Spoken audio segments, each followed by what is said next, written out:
Savitri silks చేనేత వస్త్రాల అద్భుత ప్రపంచం. సంప్రదాయం స్టైల్ ఒకే చోట. ఎంత గొప్ప జీవితం సార్. ఈ మధ్యలో మరి మీ కుటుంబం మీ ఖర్చులకి మీ ఇంకా జీవనోపాధికి ఎలా మీరు ప్లాన్ చేసుకున్నారు మీ లైఫ్ లో? ఒకవైపు ప్రొడక్షన్ వర్కౌట్ అవ్వలేదు, డబ్బులు ఎగ్గొట్టారు, అందరినీ వెళ్ళి అడగలేకపోయారు. అడగలేదు అసలు? ఎవరైనా అడిగారా? అడుగుతాం. 9 లక్షలు ఉంటుంటే అక్కడ ఉండే ఫోన్ టెలిఫోన్ కింద పాడేసే వాళ్ళు ఉంటారు, కళ్ళజొల్లి సిరిసే వాళ్ళు ఉంటారు. అలా కూడా అంటే మమ్మల్ని చూసినప్పుడు ఆ ఇరిటేషన్ నుంచి అరే సార్ కోపం మీద ఉన్నారని వెళ్ళిపోతాం అంతే. అయ్యే బాబోయ్, మీరు చెప్తుంటే ఎన్ని చూసాం తల్లి, ఎన్ని చూసాం. అంటే వచ్చేవాడు కూడా కంగారు పడతారుగా. అరే వీళ్ళందరూ ఎవరు సార్? ఛానల్ యజమానులా? నాకు డబ్బులు ఇవ్వాల్సిన వాడు. అంటే అలా కాదు, నేను అడిగేది ఏంటంటే డబ్బులు ఇవ్వాల్సిన వాడు. అంతే అంతే అంతే అంతే యజమానులు అదే ఎవరైతే ఆ సీట్లో ఉంటారో ఇవ్వమని చెప్పేశారా? ఇంకా లేదు, ఫుల్ అండ్ ఫైనల్ పేమెంట్ రాసేసాం కదా. అంతే. ఎంత అలా రాసే ముందు ఈ సీన్స్ అన్నీ ఉంటాయి అన్నమాట. ఓహో.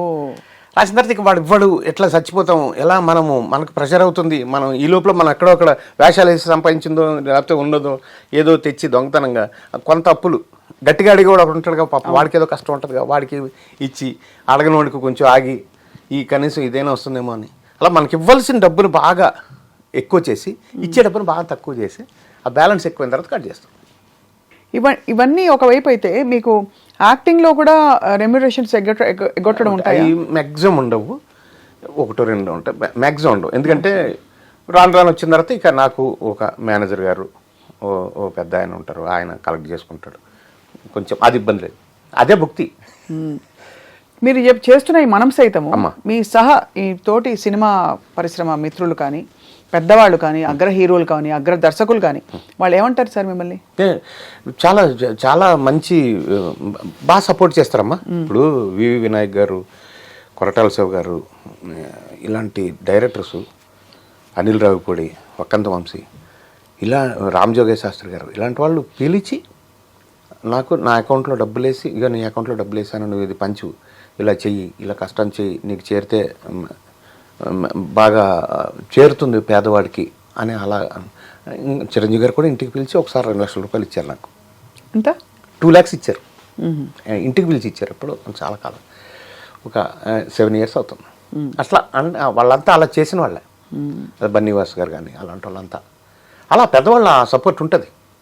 చదలవాడ శ్రీనివాసరావు, చాలా మంది అలా. అంటే ఇప్పుడు సడన్ గా చెప్పలేకపోవచ్చు, బట్ అదే అర్థమైంది. అంటే వాళ్ళ వైఖరి ఎలా ఉంటుందని సపోర్ట్ ఉంటుంది. రాను ఏంటంటే వాళ్ళకి కూడా ఒత్తిళ్ళు ఉంటాయి కదా, వాళ్ళ తాలూకు మనుషులకు వాళ్ళు చేయటం. ఇప్పుడు జనరల్గా ఏమవుతుందంటే, ఇప్పుడు నువ్వు ఉన్నావమ్మా, నీకు మేకప్ వేసేవాళ్ళు, నీ అసిస్టెంట్లో, నీ కార్ డ్రైవరు, మీ ఇంట్లో పని చేసేవాళ్ళు, నీకు అసిస్టెంట్స్, వాళ్ళని సేవ్ చేయడానికి ఒక స్టార్ ఎవరైనా చూసుకుంటారు. నాకు అలా కాదుగా, నాకు వచ్చిన వాళ్ళంతా నా ఫ్యామిలీ అని, పేదవాళ్ళే నా ఫ్యామిలీ అని చెప్పే మనిషిని కదా. అవును. సో వాళ్ళు అందులోనే ఉండిపోతారు, నాకు ఆ పరిధులు లేవు.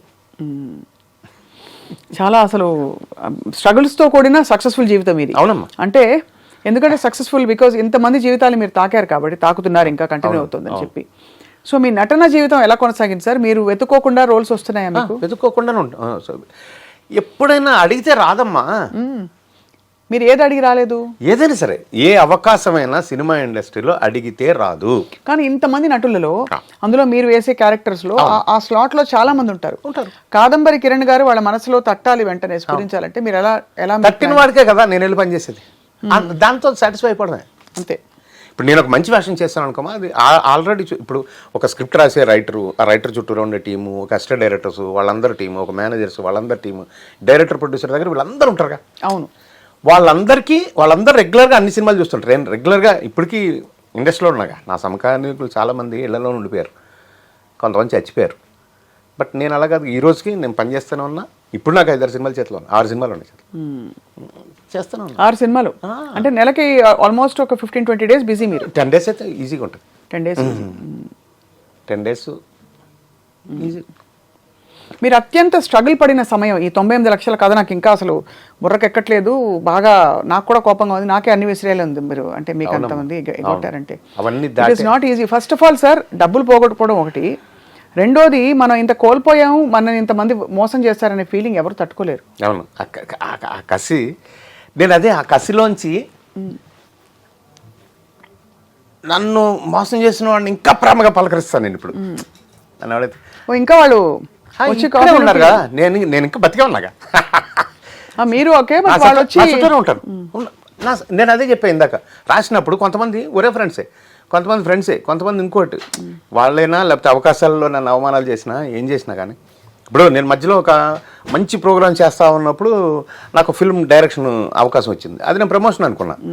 నేల మించి వచ్చాము, ఫస్ట్ ఫ్లోర్ టెలివిజన్ ఉంది, సెకండ్ ఫ్లోర్ ఫిల్మ్ వచ్చింది, సెకండ్ ఫ్లోర్ వరకు వచ్చాం కాబట్టి పడితే ఫస్ట్ ఫ్లోర్లో కదా పడతాం, ఏం పర్లేదులే అని చేశా.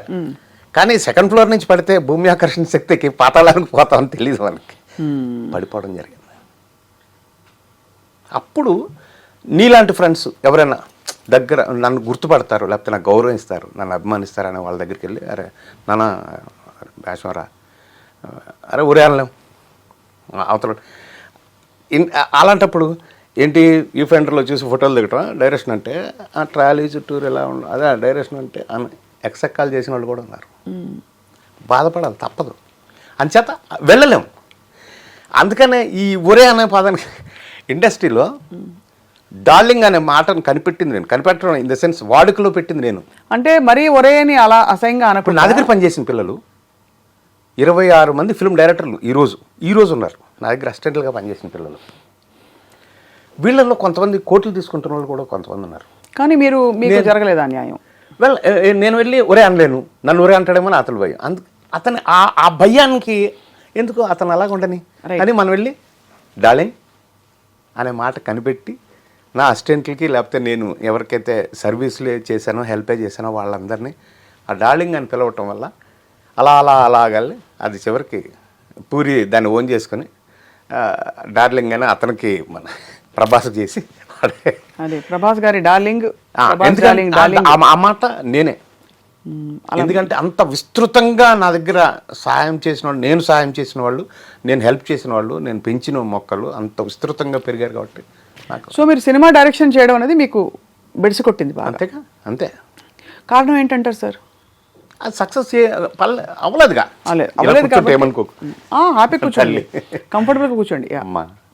అయితే అంతే, అది సక్సెస్ కొడితే ఏముంది. ఇప్పుడు అది 100 రోజుల సినిమా ఆడింది అనుకోమ్మా, నా జీవితం వేరు కదా.